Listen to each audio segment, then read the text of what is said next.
ਮੇਰੇ ਵੱਲੋਂ ਸਭ ਭੈਣ ਭਾਈਆਂ ਨੂੰ ਸਲਾਮ ਹੋਵੇ, ਜਾਤਕਾਂ ਬਜ਼ੁਰਗਾਂ ਤੇ ਮਾਈਆਂ ਨੂੰ ਸਲਾਮ ਹੋਵੇ। ਅੱਜ ਦੀ ਗੱਲ ਦੇ ਨਾਲ ਨਾਸਿਰ ਜਮੀਲ ਹਾਜ਼ਰ ਖਿਦਮਤ ਹੈ ਔਰ ਅੱਜ ਦੀ ਗੱਲ ਜਿਹੜੀ ਹੈ ਉਹ ਬੜੀ ਖੁਸ਼ਕੁਨ ਵੀ ਹੈ ਔਰ ਥੋੜੀ ਪਰੇਸ਼ਾਨ ਕੁਨ ਵੀ ਹੈ।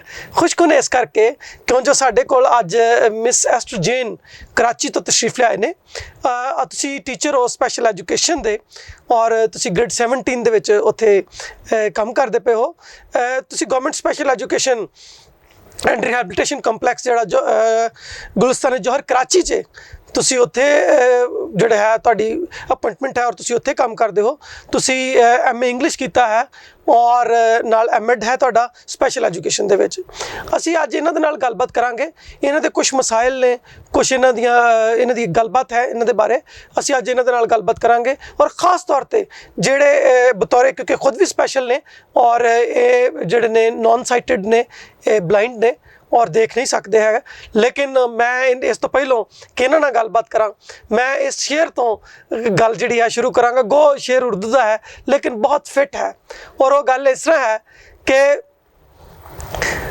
कुछ नहीं है सिवा बसीरत के, कुछ नहीं है सिवा बसीरत के, गो बड़ी चीज़ है बसारत भी। सो बेशक बसारत तो महरूम ने लेकिन बसीरत च बहुत अगे ने, मेरे तो तुहाडे तो भी शायद बहुत अगे ने। अज असीं इन्हां दे नाल गलबात करांगे, इन्हां कोल गलबात सुणांगे और इन्हां दे मसाइल सुणांगे और इन्हां नूं जिहड़ा साडे नाल मसाइल ने वो भी सुणांगे। सो आओ असीं एस्टर जैन नाल गलबात करने आ जी। एस्टर जैन ਤੁਹਾਨੂੰ ਸਾਡੇ ਪ੍ਰੋਗਰਾਮ ਅੱਜ ਦੀ ਗੱਲ ਦੇ ਵਿੱਚ ਅਸੀਂ ਜਿਹੜਾ ਜੀ ਆਇਆਂ ਨੂੰ ਆਖਦੇ ਹਾਂ ਔਰ ਤੁਹਾਨੂੰ ਮਤਲਬ ਅਸੀਂ ਤੁਹਾਡੇ ਬੜੇ ਧੰਨਵਾਦੀ ਹਾਂ ਬਈ ਤੁਸੀਂ ਤਸ਼ਰੀਫ ਲਿਆਏ ਹੋ ਕਰਾਚੀ ਤੋਂ ਸਿੱਧੇ ਇੱਥੇ ਔਰ ਬੜਾ ਤੁਸੀਂ ਪੈਂਡਾ ਕਰਕੇ ਆਏ ਹੋ। ਅਸੀਂ ਤੁਹਾਡੇ ਜਿਹੜੇ ਹਾਂ ਸ਼ੁਕਰਗੁਜ਼ਾਰ ਵੀ ਹਾਂ ਔਰ ਨਾਲ ਹੀ ਨਾਲ ਜਿਹੜੇ ਹੈ ਇਸ ਗੱਲ ਵਾਸਤੇ ਰੱਬ ਦੇ ਵੀ ਸ਼ੁਕਰਗੁਜ਼ਾਰ ਹਾਂ ਕਿਉਂ ਜੋ ਤੁਹਾਨੂੰ ਸੇਫ ਐਂਡ ਸਾਊਂਡ ਸਾਡੇ ਕੋਲ ਆਏ ਆ। ਤੇ ਸਭ ਤੋਂ ਪਹਿਲਾਂ ਇੱਕ ਗੱਲ ਇਹ ਜ਼ਰਾ ਦੱਸੋ ਕਿ ਤੁਸੀਂ ਪੈਦਾ ਕਿੱਥੇ ਹੋਏ, ਤੁਸੀਂ ਪੜ੍ਹੇ ਕਿਸ ਤਰ੍ਹਾਂ, ਕਿੱਥੇ ਕਿੱਥੇ ਪੜ੍ਹੇ ਹੋ?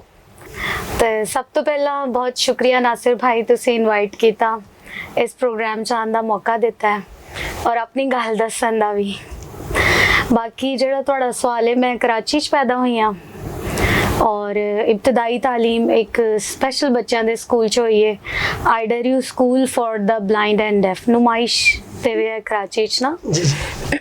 तो इब्तदाई तालीम उत्थों हुई है। उसके बाद फिर मैं एक इनकलूसिव कॉलेज इंटरमीडिएट किया घर दे कोल ही सी जड़ा गवर्नमेंट दा college Abdullah government girls college. उसके बाद फिर यूनिवर्सिटी कराची यूनिवर्सिटी तो BA ऑनर्स ते मास्टर्स किया है इंग्लिश लिटरेचर च।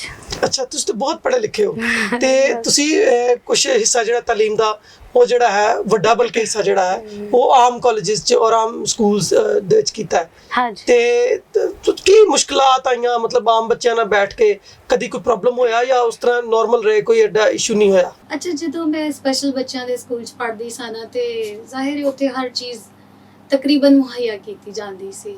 ठीक है, टीचर तुहाडी क्लास च आ रहा है ते तुहानू नहीं एक्सेस करना पैंदा जाके।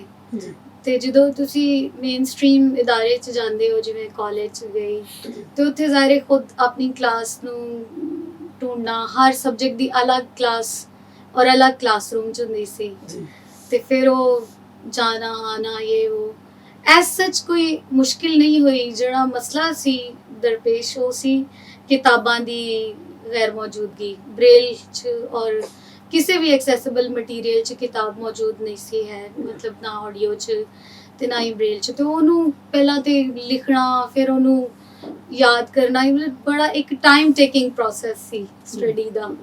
लोगों को पहला तो लभना रिकॉर्डिंग ले, किसी ने टाइम से तुहानू कैसेट्स वापस दिते ने। उदों कैसटां दा दौर सी, मतलब मैं कंप्यूटराइज दौर ते है नहीं सी। मैनू कोई हुण मतलब 99 च मैं मैट्रिक कीता सी ते उस दौर च इस तरह ही बस काम चला के ते कीता सी। मतलब मेहनत ज़्यादा सी और पढ़ाई नूं इस वजह तो टाइम घट मिलदा सी क्योंकि मटीरियल ही बिल्कुल एंड टाइम ते मिलदा सी। ते वैसे एक गल है कि अंग्रेजी ਦਾ ਜਿਹੜਾ ਲਿਟਰੇਚਰ ਹੈ ਉਹ ਤੇ ਕਰਨ ਲੱਗੇ ਵੱਡੇ ਵੱਡੇ ਜਿਹੜੇ ਮਤਲਬ ਸਾਈਟਡ ਔਰ ਨਾਰਮਲ ਲੋਕ ਨੇ ਉਹਨਾਂ ਨੂੰ ਪ੍ਰੋਬਲਮ ਹੁੰਦਾ ਹੈ। ਤੁਸੀਂ ਨੌਨ ਸਾਈਟਡ ਹੋ ਕੇ ਇੰਨਾ ਸਾਰਾ ਕੰਮ ਕਿਸ ਤਰ੍ਹਾਂ ਕੀਤਾ? बस खुदा दा शुक्र और खुदा दा फजल है क्या मुमकिन हो पाया। वाकई एक बहुत ही मुश्किल और नामुमकिन जहा काम सी क्योंकि किताबां नूं पढ़ना और उहदे लई रीडर्स लभना। उर्दू तो फिर भी कोई भी जिहने 5वीं पास की वो भी तुहानूं पढ़ के दस देगा, लेकिन इंग्लिश पढ़न वाले रीडर्स आसानी नाल नहीं सन मिलते। ਤੇ ਬਸ ਕਲਾਸ ਫੈਲੋਜ਼ ਨੇ, ਦੋਸਤਾਂ ਨੇ ਮਦਦ ਕਰਕੇ ਇੱਥੋਂ ਤੱਕ ਪਹੁੰਚਾਇਆ। ਫੈਮਿਲੀ ਦਾ ਕੀ ਕੰਟਰੀਬਿਊਸ਼ਨ ਹੈ ਤੁਹਾਡੀ ਸਾਰੀ ਕਾਮਯਾਬੀ ਦੇ ਵਿੱਚ ਜਾਂ ਇੱਥੋਂ ਤੱਕ ਪਹੁੰਚਣ ਵਿੱਚ? ਸਭ ਤੋਂ ਪਹਿਲਾਂ ਮੈਂ ਇਹ ਦੱਸਾਂਗੀ ਕਿ ਫੈਮਿਲੀ ਦਾ ਜਾਂ ਪੇਰੈਂਟਸ ਦਾ ਇਹ ਸੋਚਣਾ ਕਿ ਇਹਨਾਂ ਨੂੰ ਤਾਲੀਮ ਦਿਵਾਉਣੀ ਚਾਹੀਦੀ ਹੈ, ਇਹ ਸਭ ਤੋਂ ਵੱਡਾ ਔਰ ਪਹਿਲਾ ਕੰਟਰੀਬਿਊਸ਼ਨ ਹੈ। ਮੈਂ ਅੱਜ ਜੋ ਕੁਝ ਵੀ ਹਾਂ ਸਭ ਕੁਝ ਮੇਰੇ ਪੇਰੈਂਟਸ ਔਰ ਮੇਰੇ ਬਾਕੀ ਭੈਣ ਭਰਾਵਾਂ ਦੀ ਵਜ੍ਹਾ ਤੋਂ ਆ। ਠੀਕ ਹੈ, ਤੇ ਮਤਲਬ ਮੇਰੀ ਅੰਮੀ, ਮੈਂ ਦੱਸ ਰਹੀ ਸਾਂ ਤੁਹਾਨੂੰ ਕਿ ਮੈਨੂੰ ਹੋਸਟਲ 'ਚ ਪਾਇਆ ਗਿਆ ਸੀ ਜਦੋਂ ਮੇਰਾ ਐਡਮਿਸ਼ਨ ਹੋਇਆ ਸਕੂਲ 'ਚ, ਤੇ ਛੋਟੀ ਜੀ ਸਾਂ, ਤਕਰੀਬਨ 6-7 ਸਾਲ ਮੈਂ ਹੋਸਟਲ 'ਚ ਰਹੀ ਹਾਂ। ਔਰ ਮੇਰੀ ਮਾਂ ਦਾ ਹੌਸਲਾ ਹੈ ਕਿ ਉਹਨਾਂ ਨੇ ਮੈਨੂੰ ਉੱਥੇ ਛੱਡਿਆ ਔਰ ਉਦੋਂ ਮੈਨੂੰ ਉਹਨਾਂ ਨੇ ਆਪਣੇ ਗਲੇ ਨਹੀਂ ਲਗਾਇਆ, ਪਿਆਰ ਨਹੀਂ ਕੀਤਾ, ਕਿਉਂਕਿ ਉਹਨਾਂ ਨੂੰ ਪਤਾ ਸੀ ਅੱਜ ਗਲੇ ਲਗਾਇਆ, ਮੇਰੀ ਅੰਮੀ ਇਹੀ ਕਹਿੰਦੇ ਸਨ ਕਿ ਮੈਨੂੰ ਪਤਾ ਸੀ ਅੱਜ ਗਲੇ ਲਗਾਇਆ ਤੇ ਫਿਰ ਇਹ ਕਾਮਯਾਬ ਕਿਵੇਂ ਹੋਏਗੀ। ਤੇ ਦੂਸਰਾ ਉਹਨਾਂ ਨੇ ਜਦੋਂ ਮੈਂ ਕਾਲਜ ਯੂਨੀਵਰਸਿਟੀ ਪੜ੍ਹਦੀ ਸਾਂ, ਸੜਕ ਤੇ ਮੇਰਾ ਇੰਤਜ਼ਾਰ ਕਰਨਾ।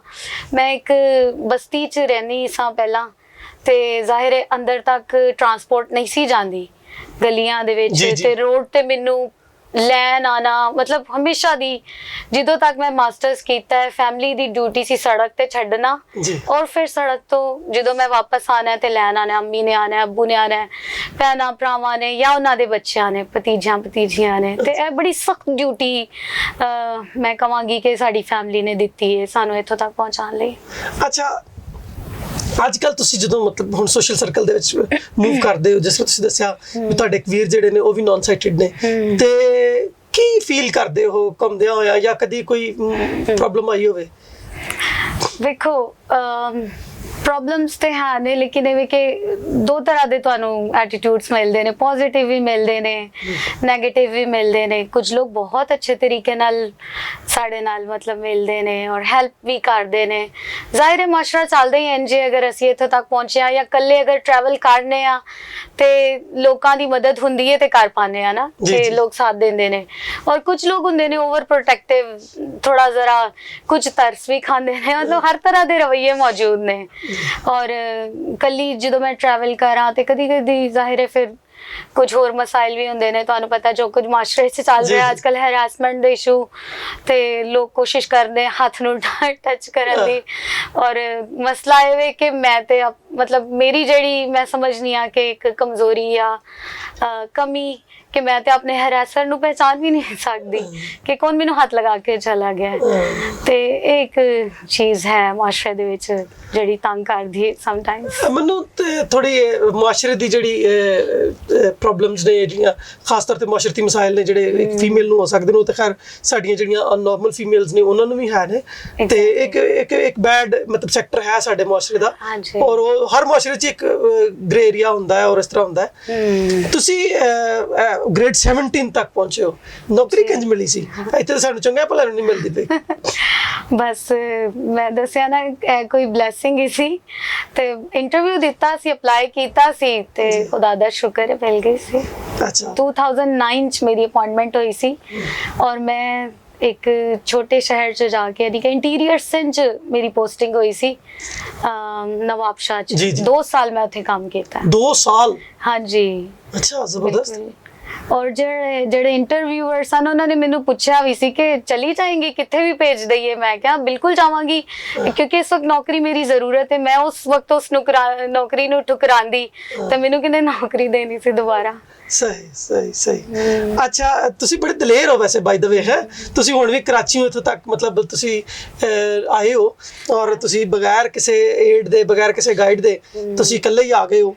ਮੇਰੀ ਇੱਕ ਤੁਹਾਡੇ ਨਾਲ ਇੱਕ ਖਾਸ ਇੱਕ ਸਵਾਲ ਹੈ ਕਿ ਜਿੱਥੇ ਕੰਮ ਕਰਦੇ ਹੋ ਅੱਜ ਕੱਲ, ਤੁਸੀਂ ਇੱਥੇ ਕਰ ਰਹੇ ਹੋ ਸਪੈਸ਼ਲ ਐਜੂਕੇਸ਼ਨ ਕੰਪਲੈਕਸ ਜਿਹੜਾ ਜੋਹਰ ਗੁਲਿਸਤਾਨ ਜੋਹਰ ਕਰਾਚੀ 'ਚ, ਉੱਥੇ ਕਰ ਰਹੇ ਹੋ। ਜੀ। ਤੇ ਰਿਹਾਇਸ਼ ਜਿਹੜੀ ਤੁਹਾਡੀ ਉਹ ਘਰ ਦੇ ਨੇੜੇ ਹੈ ਜਾਂ ਦੂਰ ਹੈ? ਅੱਛਾ, ਮੈਂ ਜਿਵੇਂ ਤੁਹਾਨੂੰ ਦੱਸਿਆ ਨਾ ਪਹਿਲਾਂ ਮੈਂ ਇੱਕ ਬਸਤੀ 'ਚ ਰਹਿੰਦੀ ਸਾਂ, ਜ਼ਾਹਿਰ ਹੈ ਉੱਥੇ ਹੀ ਪੈਦਾ ਹੋਈ, ਉੱਥੇ ਹੀ ਰਹੀ। ਹੁਣ ਮੈਂ ਆਪਣੀ ਜੌਬ ਦੀ ਵਜ੍ਹਾ ਤੋਂ ਮੈਂ ਗੁਲਿਸਤਾਨ ਜੋਹਰ 'ਚ ਸ਼ਿਫਟ ਹੋਈ ਹਾਂ ਰੈਂਟਲ ਇੱਕ ਘਰ ਦੇ ਵਿੱਚ, ਕਿਉਂਕਿ ਮੈਨੂੰ ਟਰੈਵਲਿੰਗ ਬਹੁਤ ਜ਼ਿਆਦਾ ਕਰਨੀ ਪੈਂਦੀ ਸੀ। ਔਰ ਅੱਜ ਕੱਲ ਤੁਹਾਨੂੰ ਪਤਾ ਹੈ CNG ਔਰ ਇਹ ਸਾਰੇ ਮਸਾਇਲ, ਤੇ ਸਕੂਲ ਨੂੰ ਐਕਸੈਸ ਕਰਨਾ ਮੁਸ਼ਕਿਲ ਸੀ। ਤੇ ਮੈਂ ਇੱਕ ਰੈਂਟ ਦੇ ਘਰ 'ਚ ਰਹਿ ਰਹੀ ਹਾਂ ਆਪਣੇ ਸਕੂਲ ਦੇ ਬਿਲਕੁਲ ਕਰੀਬ। ਜੀ। ਅੱਛਾ, ਉੱਥੇ ਜਿਹੜਾ ਤੁਹਾਡਾ ਘਰ ਹੈ, ਮੈਂ ਸੁਣਿਆ ਬੜੀ ਵੱਡੀ ਕੋਠੀ ਤੁਸੀਂ ਲਈ ਹੈ, ਤੇ ਇਹ ਗੱਲ ਠੀਕ ਹੈ ਕਿ ਤੁਸੀਂ ਉੱਥੇ ਬੜੀਆਂ ਮੌਜਾਂ ਮਾਣਦੇ ਹੋ? ਪਤਾ ਨਹੀਂ ਤੁਹਾਨੂੰ ਕਿੰਨੇ ਦੱਸਿਆ, ਇੰਜ ਦੀਆਂ ਖਬਰਾਂ ਕੌਣ ਪਹੁੰਚਾ ਰਿਹਾ। ਬਹਰਹਾਲ ਮੈਂ ਇੱਕ ਕਿਰਾਏ ਦੇ ਛੋਟੇ ਜਿਹੇ ਪੋਰਸ਼ਨ 'ਚ ਰਹਿੰਦੀ ਹਾਂ ਔਰ ਆਸਾਨ ਨਹੀਂ ਹੈ ਜ਼ਿੰਦਗੀ। ਪਤਾ ਉਦੋਂ ਹੀ ਚੱਲਦਾ ਹੈ ਜਦੋਂ ਤੁਸੀਂ ਆਪਣੀ ਕਮਿਊਨਿਟੀ ਤੋਂ, ਆਪਣੇ ਮਹੱਲਿਆਂ ਚੋਂ ਬਾਹਰ ਨਿਕਲਦੇ ਹੋ ਜੀ। ਪਤਾ ਉਦੋਂ ਹੀ ਚੱਲਦਾ ਹੈ ਕਿ ਐਜ਼ ਅ ਮਿਨੋਰਿਟੀ ਤੁਹਾਡੇ ਕੀ ਮਸਲੇ ਨੇ। ਤੇ ਮੈਨੂੰ ਵੀ ਜ਼ਾਹਿਰ ਹੈ ਉਸ ਸਭ ਦਾ ਸ਼ਿਕਾਰ ਹੋਣਾ ਪਿਆ ਹੈ ਕਿ ਇੱਕ ਜਿਹੜੀ ਕਮਿਊਨਿਟੀ 'ਚ ਮੈਂ ਰਹਿ ਰਹੀ ਹਾਂ ਤੇ ਮਤਲਬ ਨਾਰਮਲੀ ਸਾਨੂੰ ਕੋਈ ਇੰਨਾ ਵੈਲਕਮ ਨਹੀਂ ਕੀਤਾ ਜਾਂਦਾ। ਅੱਛਾ ਅੱਛਾ। ਤੇ ਨਹੀਂ ਮਤਲਬ ਇਹ ਕਰਾਚੀ ਚ ਰਹਿੰਦਾ ਹੈ ਇਸ ਤਰ੍ਹਾਂ ਦਾ ਮਸਲਾ ਜੀ ਜੀ ਬਿਲਕੁਲ ਕਰਾਚੀ ਦੇ ਵਿੱਚ ਰਹਿੰਦਿਆਂ ਹੋਇਆ ਮਤਲਬ ਮੈਂ ਹੁਣ ਘਰ ਸ਼ਿਫਟ ਕਰਨਾ ਚਾਹ ਰਹੀ ਹਾਂ ਤੇ ਕੁਝ ਮਸਲੇ ਮਸਾਇਲ ਹੋ ਰਹੇ ਨੇ। ਉਹ ਕੀ ਮਸਲੇ ਮਸਾਇਲ ਨੇ? ਮਤਲਬ ਇੱਕ ਤੇ ਜ਼ਾਹਿਰ ਹੈ ਮਿਨੋਰਿਟੀ ਹੋਣ ਦੀ ਵਜ੍ਹਾ ਤੋਂ ਥੋੜਾ ਜਿਹਾ ਪ੍ਰੈਸ਼ਰ ਹੈ। ਮਤਲਬ ਮੈਂ ਤਕਰੀਬਨ 2.5 ਸਾਲ ਤੋਂ ਇਸ ਘਰ 'ਚ ਰਹਿ ਰਹੀ ਹਾਂ ਔਰ ਮੈਂ ਹਮੇਸ਼ਾ ਜ਼ਿਆਦਾ ਬਿੱਲ ਦਿੱਤਾ ਹੈ ਸਿਰਫ ਅੰਡਰ ਪ੍ਰੈਸ਼ਰ ਹੋ ਕੇ ਔਰ ਮਤਲਬ ਪਾਣੀ ਦੇ ਇੱਥੇ ਮਸਾਇਲ ਨੇ ਕਿਉਂਕਿ ਜ਼ਾਹਿਰ ਹੈ ਮੈਂ ਹੀ ਉੱਥੇ ਕਿਰਾਏਦਾਰ ਹਾਂ, ਜ਼ਿਆਦਾਤਰ ਉੱਥੇ ਮਾਲਿਕ ਮਕਾਨ ਨੇ, ਸਭ ਦੇ ਆਪਣੇ ਘਰ ਨੇ ਤੇ ਮੇਰੇ ਉੱਤੇ ਇੱਕ ਜ਼ਿਆਦਾ ਪ੍ਰੈਸ਼ਰ ਸੀ। ਔਰ ਹੁਣ ਤੇ ਸਾਡਾ ਪਾਣੀ ਵੀ ਅੱਜ ਕੱਲ੍ਹ ਬੰਦ ਹੈ ਤੇ ਟੰਕੀਆਂ ਪਵਾਉਣਾ 800 ਰੁਪਏ ਦੀ ਹਰ ਦੂਸਰੇ ਦਿਨ ਟੰਕੀ ਲੈਣਾ, ਸਮਝੋ 15,000 ਰੁਪਏ ਦਾ ਮੈਂ ਪਾਣੀ ਖਰੀਦ ਰਹੀ ਹਾਂ। ਨਹੀਂ ਸਿਰਫ ਮੇਰੇ ਨਾਲ ਹੈ। ਅੱਛਾ। ਤੇ ਮੈਂ ਇਸ ਵਜ੍ਹਾ ਤੋਂ ਹੁਣ ਸ਼ਿਕਾਇਤ ਆਪਣੇ ਮਾਲਕ ਮਕਾਨ ਨੂੰ ਨਹੀਂ ਕੀਤੀ ਹੈ। ਮੈਂ ਕਹਿੰਦੀ ਹੈ ਕਿ ਉਹ ਅਸਲ 'ਚ ਨਾਲ ਨਹੀਂ ਰਹਿੰਦੇ ਤੇ ਉਹ ਇਸ ਮਸਲੇ ਨੂੰ ਸਮਝ ਨਹੀਂ ਸਕਦੇ। ਉਹਨਾਂ ਨੇ ਹੁਣ ਮੈਨੂੰ ਕਿਹਾ ਕਿ ਅਸੀਂ ਇਹ ਘਰ ਵੇਚ ਰਹੇ ਹਾਂ ਤੇ ਤੁਸੀਂ ਵੇਖਣਾ ਸ਼ੁਰੂ ਕਰੋ। ਜਦੋਂ ਮੈਂ ਘਰ ਵੇਖਣਾ ਸ਼ੁਰੂ ਕੀਤਾ ਤੇ ਜਿਹਦੇ ਕੋਲ ਵੀ ਜਾਂਦੇ ਆ, ਜਿਹੜੇ ਏਜੰਟ ਕੋਲ ਵੀ ਜਾਂਦੇ ਆ, ਅੱਗੋਂ ਸਾਨੂੰ ਇੱਕ ਹੀ ਗੱਲ ਕਹੀ ਜਾਂਦੀ ਹੈ ਕਿ ਸੌਰੀ ਅਸੀਂ ਬਈ ਕ੍ਰਿਸਚੀਅਨਸ ਨੂੰ ਕਾਰ ਨਹੀਂ ਦਾਂਗੇ। ਨਹੀਂ ਕਰਾਚੀ ਚ ਵੀ ਇਹ ਮਸਲਾ ਕਿ ਕਰਾਚੀ ਚ ਬਿਲਕੁਲ ਮੈਂ ਕਹਿ ਰਿਹਾ ਜਿਸ ਤਰ੍ਹਾਂ ਕਿਸੇ ਮਤਲਬ ਕਿਸੇ ਛੋਟੇ ਸ਼ਹਿਰ ਦੇ ਕਿਸੇ ਦੂਰ ਪਿੰਡ ਦੇ ਵਿੱਚ ਮਸਲਾ ਕਿ ਪਿੰਡ ਦਾ ਚੌਧਰੀ ਕਹਿੰਦਾ ਵੀ ਸਾਈਆਂ ਨੂੰ ਘਰ ਨਹੀਂ ਦੇਣਾ। ਨਹੀਂ ਬਿਲਕੁਲ ਮੈਂ ਤੁਹਾਨੂੰ ਕਰਾਚੀ ਦੇ ਅੰਦਰ ਗੁਲਿਸਤਾਨੇ ਜੋਹਰ ਦੇ ਅੰਦਰ ਦੀ ਗੱਲ ਕਰ ਰਹੀ ਹਾਂ ਕਿਉਂਕਿ ਮੇਰੀ ਜੌਬ ਉੱਥੇ ਵੇ ਤੇ ਮੈਂ ਤੇ ਚਾਹਾਂਗੀ ਕਿ ਮੈਨੂੰ ਤਕਰੀਬਨ ਇਰਦ ਗਿਰਦ ਦੀ ਜੌਬ ਮਤਲਬ ਜੌਬ ਦੇ ਕਰੀਬ ਹੀ ਮਿਲ ਜਾਏ ਰਿਹਾਇਸ਼। ਲੇਕਿਨ ਮੈਂ ਕਾਫੀ ਦਿਨਾਂ ਤੋਂ ਸਰਚ ਕਰ ਰਹੀ ਹਾਂ ਕਿਉਂਕਿ ਮੇਰੇ ਮਾਲਿਕ ਮਕਾਨ ਨੇ ਕਿਹਾ ਮੇਰਾ ਘਰ ਵੇਚ ਰਿਹਾ ਤੇ ਅਗਰ ਮੈਨੂੰ ਅਚਾਨਕ ਕਹਿ ਦਿੱਤਾ ਜਾਏ ਕਿ ਬਈ ਤੁਸੀਂ 10 ਦਿਨ ਬਾਅਦ ਘਰ ਖਾਲੀ ਕਰਨਾ ਤੇ ਮੈਂ ਕਿੱਥੇ ਜਾਵਾਂਗੀ?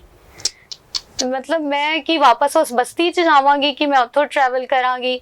ਮੈਨੂੰ ਫਖਰ ਹੈ ਉਸ ਬਸਤੀ ਤੇ ਵੀ ਕਿ ਮੈਂ ਉੱਥੇ ਰਹਿ ਕੇ ਇੰਨਾ ਸਭ ਕੁਝ ਕੀਤਾ ਹੈ ਲੇਕਿਨ ਹੁਣ ਮੇਰੇ ਜ਼ਾਹਿਰ ਜੌਬ ਦੇ ਨਾਲ ਦੂਸਰੇ ਮਸਾਇਲ ਨੇ ਕਿ ਮੈਂ ਉੱਥੇ ਵਾਪਸ ਨਹੀਂ ਜਾ ਸਕਦੀ ਤੇ ਇਹ ਸਭ। ਅੱਛਾ ਇਹ ਤੇ ਹੋ ਗਿਆ ਤੁਹਾਡੇ ਰਿਹਾਇਸ਼ ਦਾ ਉੱਥੇ ਪ੍ਰੋਬਲਮ ਔਰ ਇੱਕ ਬਹੁਤ ਵੱਡਾ ਮਸਲਾ ਹੈ। ਨਾਜ਼ਰੀਨ ਤੁਸੀਂ ਦੇਖ ਰਹੇ ਹੋ ਅਸੀਂ ਇਸ ਜਗ੍ਹਾ ਤੇ ਬੈਠ ਕੇ ਹਮੇਸ਼ਾ ਇਹ ਕਹਿੰਦੇ ਹਾਂ ਕਿ ਪਾਕਿਸਤਾਨ ਸਾਡਾ ਮੁਲਕ ਹੈ ਔਰ ਇਹਨਾਂ ਨਾਲ ਸਾਨੂੰ ਪਿਆਰ ਹੈ ਪਰ ਜਦੋਂ ਇਸ ਤਰ੍ਹਾਂ ਦੇ ਵਾਕਿਆਤ ਅਸੀਂ ਦੇਖਦੇ ਜਿਸ ਤਰ੍ਹਾਂ ਸਾਡੀ ਭੈਣ ਦੇ ਨਾਲ ਐਸਟ੍ਰੋਜਨ ਨਾਲ ਜਿਹੜਾ ਵਾਕਿਆ ਹੈ ਕਿ ਮਤਲਬ ਉਹਨੂੰ ਉੱਥੇ ਕੋਈ ਘਰ ਦੇਣ ਲਈ ਤਿਆਰ ਨਹੀਂ ਬੀਇੰਗ ਕ੍ਰਿਸਚੀਅਨ ਤੇ ਇੱਕ ਸਵਾਲੀਆ ਨਿਸ਼ਾਨ ਹੈ हुकूमत और हुकूमती इदारियां के उत्ते और खास तौर पर सिंध गवर्नमेंट के उत्ते जिहड़ी इस गल दी लंबरदार है कि माइनॉरिटीज़ वास्ते सब तो ज़्यादा काम किया जी। जे असीं दोबारा अपने गल वल आने ये तो हो गई वो गल जिहड़ी तुहानूं वर्क प्लेस ते प्रॉब्लम है सॉरी जिहड़े ये तो होगी गल जिहड़ी रेजिडेंशियल मसला है लेकिन तुहानूं वर्क प्लेस दा भी कोई प्रॉब्लम है? वर्क प्लेस ते एज सच ऐसी कोई प्रॉब्लम नहीं है। देखो लोग हर तरह ਦੇ ਨੇ, ਅੱਛੇ ਵੀ ਲੋਕ ਨੇ, ਮੈਂ ਤੇ ਨਹੀਂ ਕਹਿੰਦੀ ਕਿ ਸਾਰੇ ਲੋਕ ਹੀ ਬੁਰੇ ਨੇ ਜਾਂ ਸਭ ਲੋਕ ਇਸ ਤਰ੍ਹਾਂ ਸੋਚਦੇ ਨੇ ਲੇਕਿਨ ਅਕਸਰ ਜਿਹੜਾ ਮੈਂ ਇਹ ਚੀਜ਼ਾਂ ਫੇਸ ਕੀਤੀਆਂ ਨੇ ਆਪਣੀ ਵਰਕ ਪਲੇਸ ਤੇ ਵੀ ਈਵਨ ਕਿ ਮੈਂ ਅਗਰ ਤੁਹਾਨੂੰ ਇਹ ਦੱਸਾਂ ਕਿ ਜਿੱਦਣ ਮੇਰੀ ਅਪਾਇੰਟਮੈਂਟ ਹੋਈ ਸੀ ਨਾ ਤੇ ਮੈਨੂੰ ਚਾਹ ਇਹ ਕਹਿ ਕੇ ਪੇਸ਼ ਕੀਤੀ ਗਈ ਸੀ ਕਿ ਇਹ ਕੱਪਸ ਅਸਾਂ ਆਪਣੇ ਸਵੀਪਰ ਦੇ ਘਰੋਂ ਮੰਗਵਾਏ ਨੇ ਤੇ ਮੈਨੂੰ ਇਸ ਤਰ੍ਹਾਂ ਦਾ ਵੈਲਕਮ ਮਿਲਿਆ ਸੀ ਕਿ ਮੈਂ ਤੁਹਾਨੂੰ ਦੱਸ ਨਹੀਂ ਸਕਦੀ ਕਿ ਮਤਲਬ ਮੈਂ ਕੀ ਉਸ ਵਕਤ ਸੋਚਦੀ। ਬਹਰਹਾਲ ਮੈਂ ਉਹਨਾਂ ਨੂੰ ਕਿਹਾ ਕਿ ਠੀਕ ਹੈ ਮੈਨੂੰ ਤੁਹਾਡੀ ਚਾਹ ਦੀ ਜ਼ਰੂਰਤ ਨਹੀਂ ਲੇਕਿਨ ਕਿਉਂਕਿ ਇਹ ਕੱਪਸ ਮੇਰੇ ਕਿਸੇ ਭਰਾ ਦੇ ਘਰੋਂ ਆਏ ਨੇ ਤੇ ਮੈਂ ਚਾਹ ਪੀ ਰਹੀ ਹਾਂ ਲੇਕਿਨ ਮਤਲਬ ਇੰਜ ਦੀ ਗੱਲ ਪਹਿਲੇ ਦਿਨ ਤੁਸੀਂ ਜੁਆਇਨਿੰਗ ਕਰਨ ਜਾਓ ਔਰ ਤੁਸੀਂ ਸੁਣੋ ਤੇ ਤੁਸੀਂ ਇੱਥੋਂ ਅੰਦਾਜ਼ਾ ਲਗਾ ਲਓ। ਔਰ ਅੱਜ ਮੈਂ 12 ਸਾਲ ਦੇ ਬਾਅਦ ਪਹਿਲੀ ਦਫਾ ਕਿਸੇ ਮੀਡੀਆ ਤੇ ਇਸ ਤਰ੍ਹਾਂ ਦੀ ਗੱਲ ਕੀਤੀ। ਮੈਂ ਕੰਪਲੇਨ ਨਹੀਂ ਕਰਨਾ ਚਾਹੁੰਦੀ ਨਾ ਹੀ ਮੈਂ ਕਦੀ ਕਿਸੇ ਕਿਸਮ ਦੀ ਕੰਪਲੇਨ ਕੋਈ ਕੀਤੀ ਹੈ ਕਿ ਮੈਂ ਕੀ ਫੇਸ ਕਰ ਰਹੀ ਹਾਂ ਲੇਕਿਨ ਜਦੋਂ ਬਹੁਤ ਜ਼ਿਆਦਾ ਚੀਜ਼ਾਂ ਬਰਦਾਸ਼ਤ ਤੋਂ ਬਾਹਰ ਹੋ ਜਾਂਦੀਆਂ ਨੇ ਤੇ ਫਿਰ ਤੁਸੀਂ ਬੋਲਦੇ ਹੋ। ਮੈਨੂੰ ਤਾਂ ਇਹ ਤੱਕ ਕਿਹਾ ਗਿਆ ਕਿ ਤੁਸੀਂ ਤੇ ਕਿਧਰੋਂ ਹੋਰ ਦੇ ਆਏ ਹੋ, ਤੁਸੀਂ ਤੇ ਉਹੀ ਤੁਹਾਡੇ ਬਾਉਜਦਾਦ ਅਮਰੀਕਾ ਔਰ ਲੰਦਨ ਵਾਲੇ ਮਤਲਬ ਕੀ ਬਹੁਤ ਕੁਝ ਮੈਂ ਸੁਣਿਆ। ਆਮ ਲੋਕਾਂ ਦੀ ਸੋਚ ਆਈ ਕਿ ਜਿਹੜੇ ਕ੍ਰਿਸਚਨ ਨੇ ਨਾ ਇਹ ਕਿਧਰੋਂ ਹੋਰ ਦੇ ਆਏ ਨੇ, ਇੱਥੋਂ ਦੇ ਨਹੀਂ ਨੇ। ਅੱਛਾ, ਤੁਸੀਂ ਇਹ ਸਾਰਾ ਕੁਝ ਫੇਸ ਕਰਨ ਦੇ ਬਾਅਦ ਔਰ ਉੱਥੇ ਕੰਮ ਕਰਦੇ ਹੋ, ਇਹਦੇ ਇਲਾਵਾ ਜਿਹੜੇ ਤੁਹਾਡੇ ਸਬਆਰਡੀਨੇਟਸ ਨੇ, ਇਹ ਤਾਂ ਚਲੋ ਕੋਲੀਗਸ ਹੋਏ, ਕਦੀ ਹੋ ਸਕਦਾ ਕਿ ਜਿਹੜੇ ਤੇ ਜਾਂ ਤੁਹਾਡੇ ਜਿਹੜੇ ਸੀਨੀਅਰ ਨੇ ਉਹਨਾਂ ਨੇ ਕੀਤਾ ਹੋਏਗਾ, ਲੇਕਿਨ ਜਿਹੜੇ ਤੁਹਾਡੇ ਅੰਡਰ ਕੰਮ ਕਰਦੇ ਨੇ, ਜਿਹੜੇ ਤੁਹਾਡੇ ਸਬਆਰਡੀਨੇਟਸ ਨੇ, ਉਹਨਾਂ ਵੱਲੋਂ ਵੀ ਕਦੀ ਇਸ ਤਰ੍ਹਾਂ ਦਾ ਕੋਈ ਰਵੱਈਆ ਤੁਹਾਨੂੰ ਮਿਲਿਆ? नहीं ऐसा ऐसी कोई गल नहीं है। ज्यादातर मैं दसिया ना लोग पॉजिटिव ने, लेकिन कुछ लोग विचों इंज दे भी हुंदे ने, ਕੁਝ ਲੋਕ ਇਸ ਤਰ੍ਹਾਂ ਦੇ ਹੁੰਦੇ ਨੇ। ਮੈਨੂੰ ਮੈਂ ਬੜੀ ਨਾਜ਼ਰੀਨ ਬੜਾ ਸ਼ਰਮਿੰਦਗੀ ਦੇ ਨਾਲ ਇਸ ਗੱਲ ਨੂੰ ਅੱਜ ਜਿਹੜਾ ਹੈ ਤੁਹਾਡੇ ਨਾਲ ਸਾਂਝਾ ਕਰਨਾ ਪਿਆ ਹਾਂ ਬਈ ਅਸੀਂ ਸੋਚਦੇ ਹਾਂ ਬਈ ਕਰਾਚੀ ਜਾਂ ਲਾਹੌਰ ਜਾਂ ਜਿਹੜੇ ਵੱਡੇ ਸ਼ਹਿਰ ਨੇ ਉਹਨਾਂ ਦੇ ਵਿੱਚ ਜਿਹੜੀ ਛੂਤ ਛਾਤ ਹੈ, ਜਿਹੜੀ ਇੱਕ ਮਜ਼ਹਬੀ ਮੁਨਾਫਰਤ ਹੈ, ਜਿਹੜੀ ਇੱਕ ਧਰਮ ਦੀ ਜਿਹੜਾ ਵੱਖ ਹੋਣ ਦੀ ਵਜ੍ਹਾ ਨਾਲ ਜਿਹੜਾ ਇੱਕ ਨਫ਼ਰਤ ਹੈ ਉਹ ਮੁੱਕ ਗਈ ਹੈ।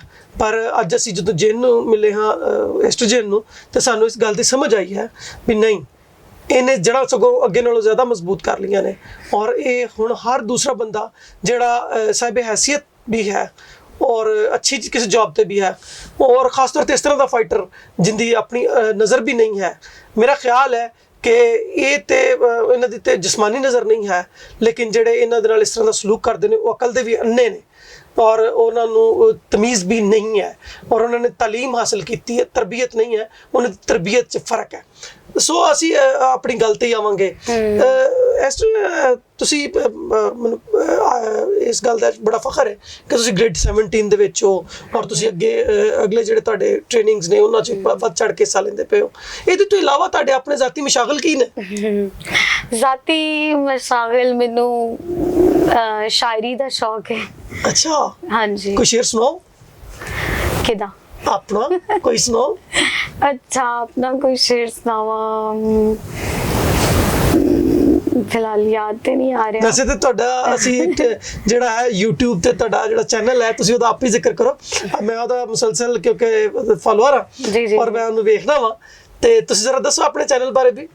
ਹਾਂਜੀ, ਇੱਕ YouTube ਤੇ ਚੈਨਲ ਬਣਾਇਆ ਹੈ ਅਦਬ ਪਾਰੇ ਦੇ ਨਾਂ ਤੇ ਨਾ, ਅਦਬ ਪਾਰੇ ADABPAARAY। ਠੀਕ ਹੈ। ਤੇ ਇਹ ਸ਼ਾਇਰੀ ਫਿਲਹਾਲ ਇਹਦੇ ਤੇ ਸ਼ਾਇਰੀ ਪੜ੍ਹੀ ਜਾ ਰਹੀ ਹੈ, ਮੈਂ ਪੜ੍ਹਨੀ ਆ, ਔਰ ਨਾ ਸਿਰਫ ਪੜ੍ਹੀ ਜਾ ਰਹੀ ਹੈ, ਬਕਾਇਦਾ ਲਿਖੀ ਹੋਈ ਵੀ ਵਿਖਾਈ ਜਾ ਰਹੀ ਹੈ ਇਸ ਚੈਨਲ ਦੇ ਉੱਤੇ।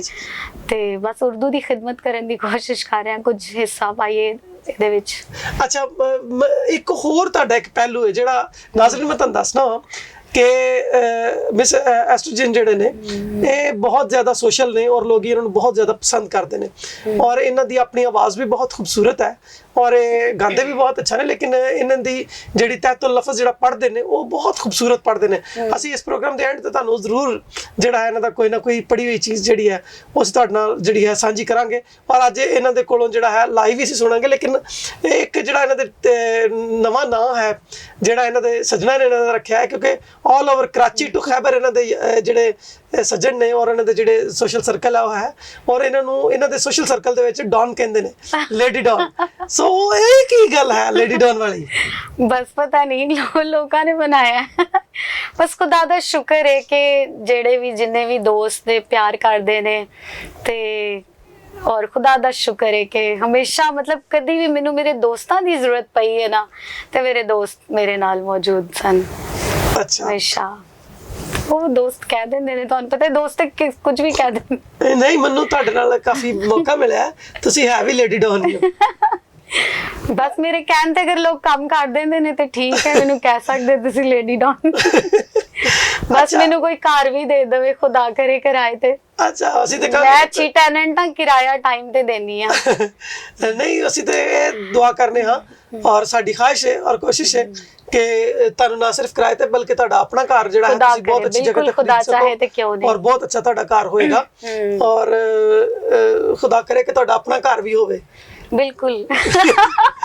ਤੇ ਅਸੀਂ ਆਈਏ ਔਰ ਅਸੀਂ ਮਤਲਬ ਤੁਹਾਡਾ ਘਰ ਬਣਨ ਦੇ ਚਾਵਲ ਖਾ ਕੇ ਆਈਏ, ਉਹਦੇ ਵਾਸਤੇ ਵੀ ਅਸੀਂ ਜ਼ਰੂਰ ਖੁਦਾ ਕੋ ਦੁਆ ਕਰਾਂਗੇ। ਉਹਦੇ ਲਈ ਤੁਹਾਨੂੰ ਮਾਸ਼ਰੇ ਨੂੰ ਬੜਾ ਐਜੂਕੇਟ ਕਰਨਾ ਪਏਗਾ, ਕਿਉਂਕਿ ਜਿਹੜਾ ਓਵਰਆਲ ਐਟੀਟਿਊਡ ਹੈ ਨਾ ਸੋਸਾਇਟੀ ਦਾ ਉਹ ਇੰਨਾ ਪੋਜ਼ਿਟਿਵ ਨਹੀਂ ਹੈ ਇਸ ਹਵਾਲੇ ਨਾਲ, ਤੇ ਬੜਾ ਕਮਿਊਨਿਟੀ ਨੂੰ ਐਜੂਕੇਟ ਕਰਨ ਦੀ ਜ਼ਰੂਰਤ ਹੈ। ਨਾ ਹੌਸਲਾ ਕਿੱਥੋਂ ਲਿਆਣਗੇ ਲੋਕ। ਆਖਰ ਦੇ ਵਿੱਚ ਐਸਟਰ ਅਸੀਂ ਚਾਹਾਂਗੇ ਕਿ ਸਾਡੇ ਜਿਹੜਾ ਨੈਸ਼ਨਲ ਨਿਊਜ਼ ਦੀ ਸਕਰੀਨ ਹੈ ਉਹ ਹਾਜ਼ਰ ਹੈ, ਤੁਸੀਂ ਅਗਰ ਕੋਈ ਗੱਲ ਕਹਿਣਾ ਚਾਹੁੰਦੇ ਹੋ, ਕੋਈ ਪੈਗਾਮ ਦੇਣਾ ਚਾਹੁੰਦੇ ਹੋ ਤੇ ਪਲੀਜ਼। मेरा पैगाम यही है कि ਇੱਕ ਐਜ਼ ਅ ਸਪੈਸ਼ਲ ਪਰਸਨ ਮੈਂ ਕਹਿੰਦੀ ਆ ਕਿ ਕੋਈ ਕੁਝ ਵੀ ਕਰ ਸਕਦਾ ਹੈ। ਮਤਲਬ ਇਹ ਨਹੀਂ ਹੈ ਕਿ ਜਿਹੜੇ ਸਪੈਸ਼ਲ ਪਰਸਨਸ ਨੇ ਉਹਨਾਂ ਨਾਲ ਗੱਲ ਕਰ ਰਹੀ ਹਾਂ ਕਿ ਉਹ ਕਦੀ ਵੀ ਖੁਦ ਨੂੰ ਅੰਡਰ ਐਸਟੀਮੇਟ ਨਾ ਕਰਨ ਕਿ ਅਸੀਂ ਇਹ ਨਹੀਂ ਕਰ ਸਕਦੇ, ਅਸੀਂ ਇੱਥੇ ਨਹੀਂ ਜਾ ਸਕਦੇ, ਅਸੀਂ ਉੱਥੇ ਨਹੀਂ ਜਾ ਸਕਦੇ। ਮੈਂ ਕਹਿੰਦੀ ਹਾਂ ਅਗਰ ਮੈਂ ਸਭ ਕੁਝ ਕਰ ਸਕਦੀ ਹਾਂ ਤੇ ਸਾਰੇ ਕਰ ਸਕਦੇ ਨੇ। ਬਾਕੀ ਦੂਸਰੇ ਲੋਕਾਂ ਨੂੰ ਜਿਹੜੇ ਕਿ ਸਾਈਟਡ ਨੇ, ਸਾਡੇ ਸਾਥੀ ਵੇਖ ਰਹੇ ਨੇ ਔਰ ਚੈਨਲ ਦੇ ਵੀਵਰਸ ਨੂੰ ਮੈਂ ਬਸ ਇਹੀ ਕਹਾਂਗੀ ਕਿ ਅਸੀਂ ਵੀ ਤੁਹਾਡੀ ਤਰ੍ਹਾਂ ਹੀ ਹਾਂ, ਉਂਝ ਹੀ ਸਾਨੂੰ ਵੀ ਪਿਆਰ ਕਰੋ। ਬਸ ਮਤਲਬ ਪੋਜ਼ਿਟਿਵ ਹੋ ਕੇ ਮਾਸਟਰ ਦੇ ਵਿੱਚ ਸਾਨੂੰ ਮਤਲਬ ਆਪਣਾ ਹਿੱਸਾ ਸਮਝੋ, ਅਲੱਗ ਨਾ ਸਮਝੋ, ਨਾ ਅਲੱਗ ਕਰੋ, ਤੇ ਫਿਰ ਵੇਖੋ ਮਾਸਟਰ ਕਿੰਨਾ ਖੂਬਸੂਰਤ ਹੋਏਗਾ। ਬਾਕੀ ਨੈਸ਼ਨਲ ਨਿਊਜ਼ ਨਾਮਾ ਦਾ ਬਹੁਤ ਸ਼ੁਕਰੀਆ ਕਿ ਇਹਨਾਂ ਨੇ ਚਾਂਸ ਦਿੱਤਾ, ਮੌਕਾ ਦਿੱਤਾ ਆਪਣੀ ਗੱਲ ਕਰਨ ਦਾ।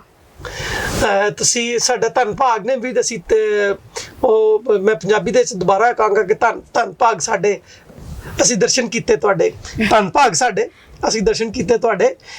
ਲੇਕਿਨ ਮੈਂ ਇੰਜ ਨਹੀਂ ਤੁਸੀਂ ਸੁੱਕੇ ਜਾ ਸਕਦੇ, ਤੁਸੀਂ ਆਪਣੇ ਅਦਬ ਬਾਰੇ ਦੀ ਕੋਈ ਐਸੀ ਚੀਜ਼ ਜਿਹੜੀ ਉਹ ਸਾਡਾ ਸ਼ੇਅਰ ਕਰਕੇ ਜਾਓ। ਅੱਛਾ, ਅਦਬ ਬਾਰੇ ਦੀ ਸੁਣਾਵਾਂ ਜਾਂ ਕੋਈ ਆਪਣੀ ਜਿਹੜੇ ਤੁਹਾਡੇ ਦਿਲ ਦੀ ਹੈ, ਕੋਈ ਜਿਹੜੇ ਇਸ ਵਕਤ ਯਾਦ ਹੈ, ਸੁਣਾ ਦਿਓ। ਅੱਛਾ, ਔਰ ਆਪਣੇ ਉਸੇ ਸਟਾਈਲ 'ਚ ਜਿਸ ਤਰ੍ਹਾਂ ਅਦਬ ਬਾਰੇ 'ਚ ਪੜ੍ਹਦੇ ਹੋ ਉਹਦੇ 'ਚ ਸੁਣਾਓ। ਚਲੋ ਅਦਬ ਬਾਰੇ ਤੇ ਪੜ੍ਹੀ ਹੋਈ ਮੈਂ ਇੱਕ ਛੋਟੀ ਜੀ ਗਜ਼ਲ ਸੁਣਾਨੀ ਹੈ ਤੁਹਾਨੂੰ। ਜੀ ਜੀ वो भी सोसाइटी के हवाले नाल ही, इसलिए मैं कहते पढ़ देंगे। जी जी गजल कुछ इस तरह से है कि चूंकि उर्दू में है तो मैं उर्दू जी जी प्लीज इजाजत है? तो तानु साथ खून माफ नहीं, तुझे जो मर्जी करो। ठीक है। गजल कुछ इस तरह से है कि अजीब लोग थे वो, अजीब लोग थे वो तितलियां बनाते थे, अजीब लोग थे वो तितलियां बनाते थे, समुंदरों के लिए मछलियां बनाते थे। मेरे कबीले में तालीम का रिवाज ना था, मेरे कबीले में तालीम का रिवाज ना था, मेरे बुजुर्ग मगर तख्तियां बनाते थे, वही बनाते थे लोहे को तोड़कर ताला, फिर उसके बाद वही चाबियां बनाते थे। फजूल वक्त में वो सारे शीशा घर मिलकर, फजूल वक्त में वो सारे शीशा घर मिलकर सुहागनों के लिए चूड़ियाँ बनाते थे।